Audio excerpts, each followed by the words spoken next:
Histoire d'Haïti. Au XVIIe siècle, les Français s'installent en Haïti pour exploiter la canne à sucre et le café.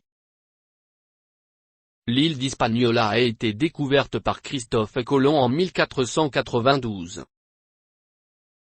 Elle est alors habitée par deux populations autochtones, les Arawaks et les Caraïbes. Toutes deux seront rapidement décimées par les travaux forcés, extraction d'or, auxquels les Espagnols les soumettent. Pour remplacer cette main-d'œuvre, les colons font appel à des esclaves africains.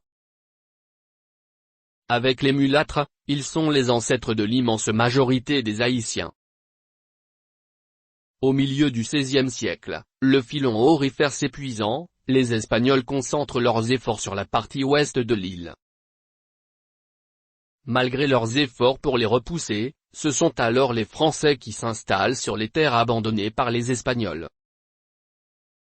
Ces nouveaux colons ont eux aussi recours aux esclaves africains, cette fois pour travailler dans les plantations de sucre et de café. En 1697, les Espagnols reconnaissent la souveraineté des Français sur la partie occidentale de l'île. Ces derniers y fondent en 1749 leur capitale, Port-au-Prince. De toutes les colonies européennes du Nouveau Monde, celle qu'on appelait alors la Saint-Domingue française devient la plus lucrative, devançant même les États-Unis.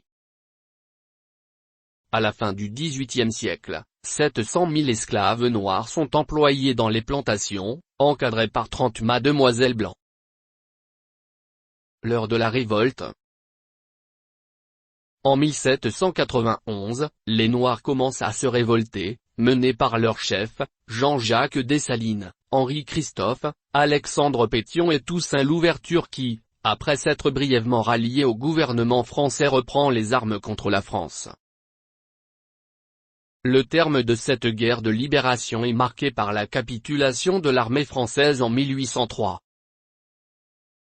L'indépendance est proclamée quelques mois plus tard, faisant d'Haïti la première république noire libre.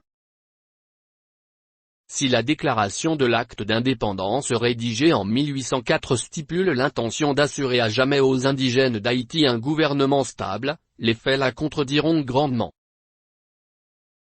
Entre 1804 et 1957, sur 36 chefs d'État, 24 seront assassinés ou renversés.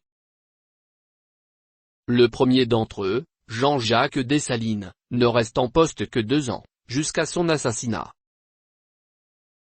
Le record de longévité est tenu par Jean-Pierre Boyer qui, après avoir annexé la partie espagnole de l'île, gouverna pendant 25 ans.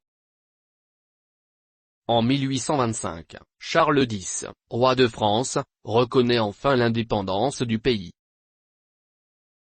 Mais pas gratuitement. Il exige le paiement d'une indemnité de 150 millions de francs or. Après négociation, la somme est réduite à 90 millions. Malgré de nouveaux impôts, aussi lourds qu'impopulaires, il faudra plus de 100 ans à Haïti pour s'acquitter de cette dette. La période États-Unis. Dès 1910, les États-Unis commencent à s'installer en Haïti et à s'en approprier.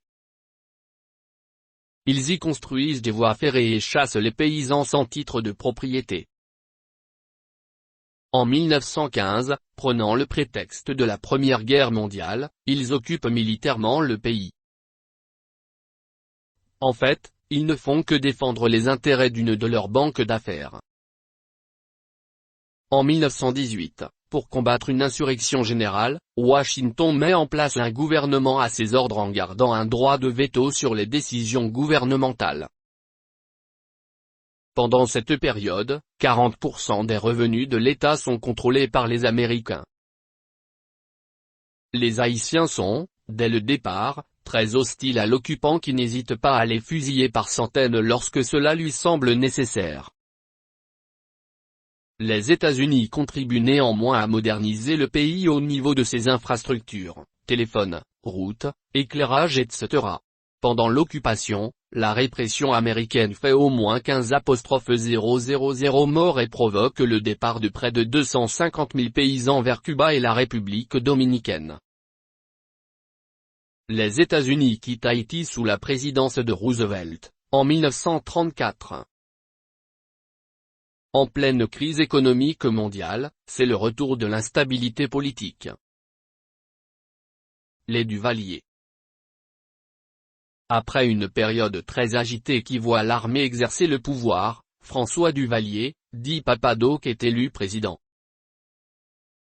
Il impose dès le début de son mandat une politique dictatoriale, interdiction des partis d'opposition, instauration de l'état de siège, utilisation d'une milice paramilitaire, les tristement célèbres Tonton Macoute. Avec l'aide de cette garde personnelle, il neutralise l'armée et, en 1964, se proclame président à vie. En modifiant la Constitution, il désigne son fils Jean-Claude comme successeur. En 1971, Jean-Claude Duvalier, 19 ans, accède à la présidence du pays. En raison de son très jeune âge, on le surnomme Baby Doc. Comme son père, il tient le pays d'une poigne de fer mais, à cause de la corruption et de l'incompétence, son régime s'enlise. Il finit par être renversé, en 1986, par un soulèvement populaire et par se réfugier en France. Une junte militaire reprend alors le pouvoir, remplacé à la faveur d'un coup d'État par un général, Prosper Avril, poussé à la démission en 1990, ce qui permet l'organisation d'élections sous contrôle international. Lueur d'espoir. Au terme de ces élections, c'est un prêtre catholique du nom de Jean-Bertrand Aristide qui est élu président. Celui qui s'était fait l'avocat des pauvres redonne un peu d'espoir au peuple haïtien. Mais moins d'un an après son élection, il est renversé par une junte militaire et se réfugie aux États-Unis. C'est le retour d'une grande instabilité économique et politique qui décide les Américains à intervenir militairement, en 1994. Aristide est alors rétabli dans ses fonctions mais, en fin de mandat, cède sa place l'année suivante à son ancien Premier ministre, René Préval. Le nouveau président tente de remettre un peu d'ordre dans les institutions du pays mais il ne parvient à former un gouvernement de coalition qu'en 1998, après plusieurs assassinats politiques. En 2000, retour controversé d'Aristide aux commandes du pays. Son élection est en effet marquée par de nombreuses irrégularités qui plongent le pays dans une énième période de troubles. Redoutant un nouveau coup d'État, Titide comme on l'appelle, serre la vis et devient aussi autoritaire que nombre de ses prédécesseurs. Il démissionne en 2004, juste avant l'arrivée d'une force internationale envoyée par l'ONU pour ramener l'ordre dans la capitale. En février 2006, après un dépouillement chaotique des votes, René Préval est une nouvelle fois élu à la présidence. Crédit du texte. RTS Découverte. Merci. Au revoir.